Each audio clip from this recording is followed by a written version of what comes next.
Assalamualaikum warahmatullahi wabarakatuh.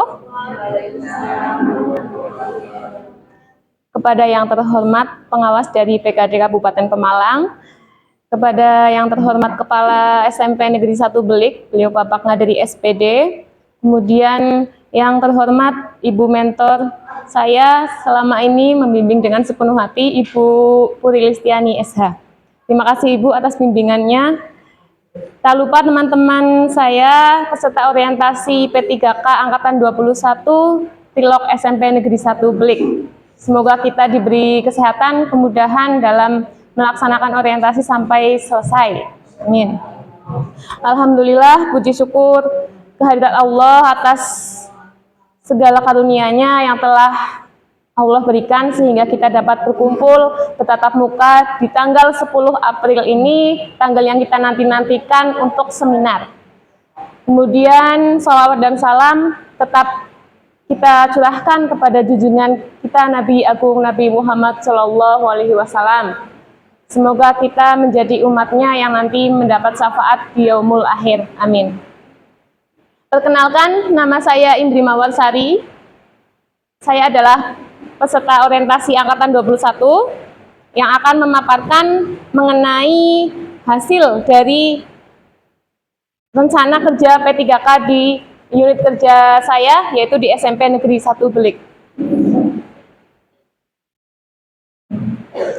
Langsung saja ke bab 4, ada rencana hasil kerja P3K. Kenapa sih kita punya rencana? Karena kita punya tujuan. Nah, tujuan saya di sini sebagai guru tentunya membantu menjalankan visi dan misi Kabupaten Pemalang dan juga visi dan misi SMP Negeri 1 Belik untuk membuat dunia pendidikan menjadi lebih maju. Untuk rencana tahunan, tahun 1, 2, 3, 4, 5, pasti seorang guru membuat RPP. Nah, RPP-nya sesuai dengan kurikulum Merdeka, kurikulum yang terbaru. Kemudian menyusun asesmen diagnostik, agar dilaksanakannya kita mengetahui bagaimana diagnosa-diagnosa di dunia pendidikan, terutama di unit kerja SMP Negeri 1 Belik.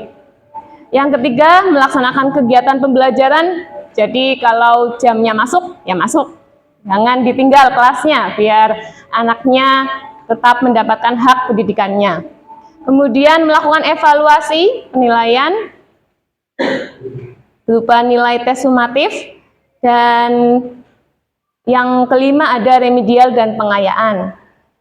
Dari tahapan-tahapan yang saya lakukan di pembuatan RPP dan sebagainya ini mencakup nilai-nilai berakhlak. Yang pertama akuntabel, kemudian berorientasi pelayanan dan kompeten.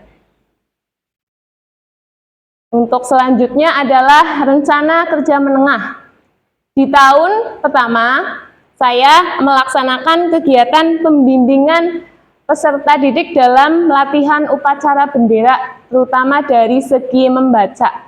Membaca apa? Membaca teks upacara, seperti teks tata upacara, teks pembacaan undang-undang, kemudian teks doa.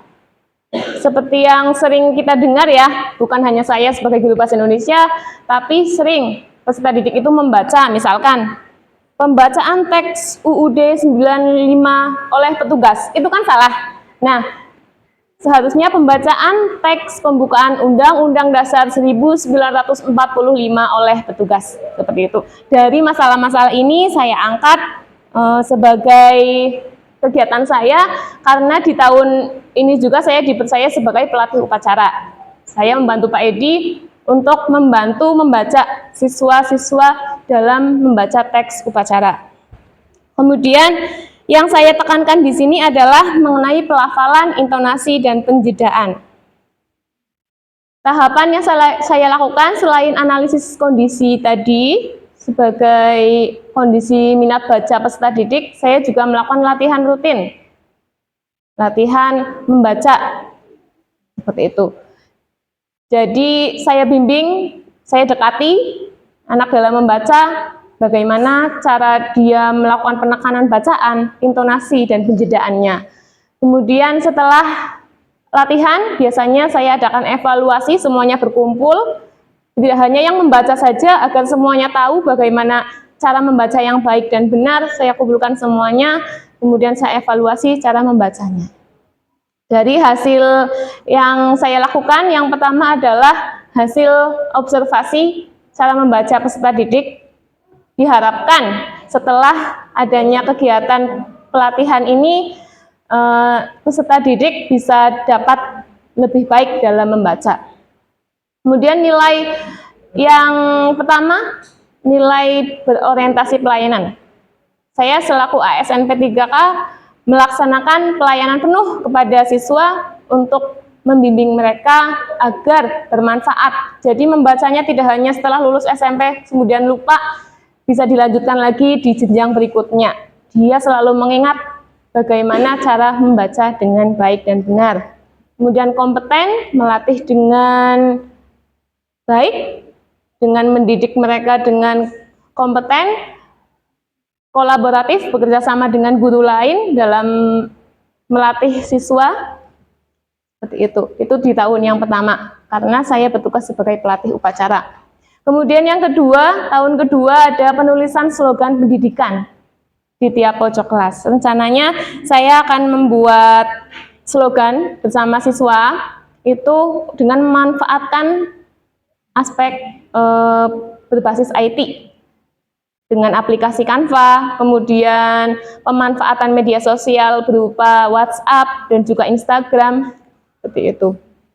Nah, hasilnya adalah agar kreativitas siswa itu dapat berkembang.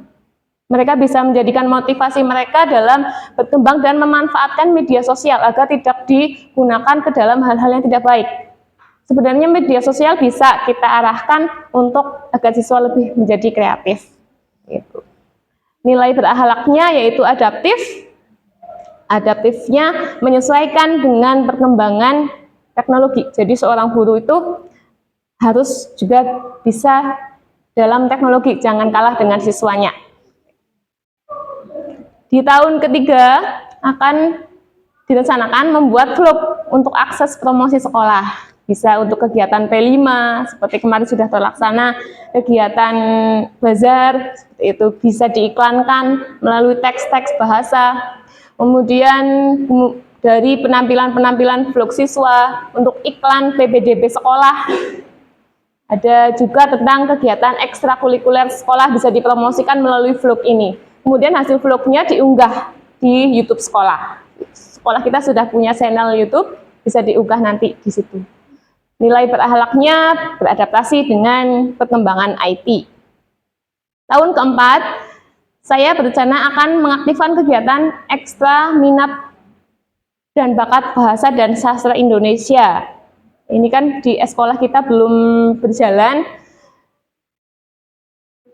Fungsinya untuk apa? Untuk meningkatkan kesiapan peserta didik dalam lomba bulan bahasa, terutama tingkat kabupaten.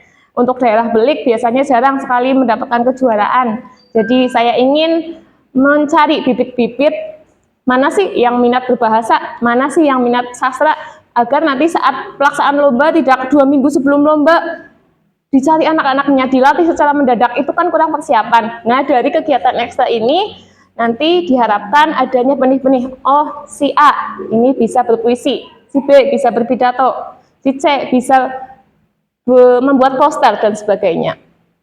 Kegiatan ini diarahkan mampu mendapatkan nilai berakhlak berupa berorientasi pelayanan dengan membimbing mereka secara penuh dalam kegiatan ekstra.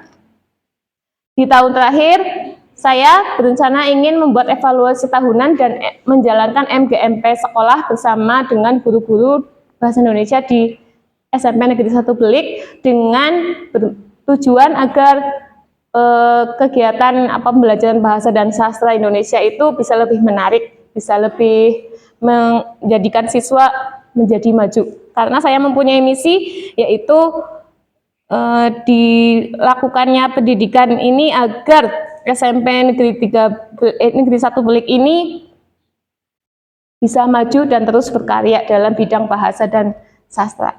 Seperti itu. Kemudian dari hasil orientasi ini diharapkan dapat menjadikan seorang P3K itu berkontribusi dalam pembangunan Kabupaten Pemalang. Terima kasih atas perhatiannya. Mohon maaf apabila banyak kekurangan dalam saya menyampaikan materi ini. Billahi taufiq wal hidayah. Wassalamualaikum warahmatullahi wabarakatuh. Barangkali dari apa ada nanti saya terakhir ini oke. Baiklah, untuk Bu Indri ini ya hanya sebagai pengetahuan mungkin supaya memotivasi Bapak Ibu guru semuanya. Bagaimana caranya memotivasi siswa itu agar minat belajar untuk semua materi saja? Untuk saya, karena saya biasanya dekat Bu dengan murid seperti itu, jadi tetaplah menjadi guru yang digugu dan ditiru, baik dari segi penampilan, baik dari cara mengajar. Karena apabila seorang guru tidak mempunyai kewibawaan, ibaratnya seperti itu, mereka akan kurang di antusias siswa itu kurang Bu. Jadi kita harus punya rasa kewibawaan dengan tetap dekat dengan siswa. Jadi kalau siswa bertanya, kita jangan cuek. Kita juga harus merangkul mereka agar mereka dapat merasa nyaman. Seperti itu. Berarti intinya ini ya Bu ya. Bahwasanya guru itu menjadikan teladan siswa ya. Sehingga anak-anak itu kalau diperintah oleh guru otomatis melaksanakan. Soalnya sekarang ini kan anak-anak males untuk membaca. Jadi kan makanya ada gerakan literasi. Bagi semua guru mapel itu biasanya susahnya anak turun membaca sih. Harus bacanya. Jadi itu kalau misalnya dari guru bahasa Indonesia yang Indri adalah bahwasanya guru itu harus senantiasa dekat dengan siswa supaya anak-anak itu bisa mengikuti apa perintahnya ya. Misalkan mereka bosan membaca buku, kita bisa dialihkan melalui HP gitu atau laptop seperti itu. Dan membaca. Terima kasih Bu Indri atas jawabannya. Terima kasih atas perhatiannya. Billahi taufiq wal hidayah. Wassalamualaikum warahmatullahi wabarakatuh. Yang selanjutnya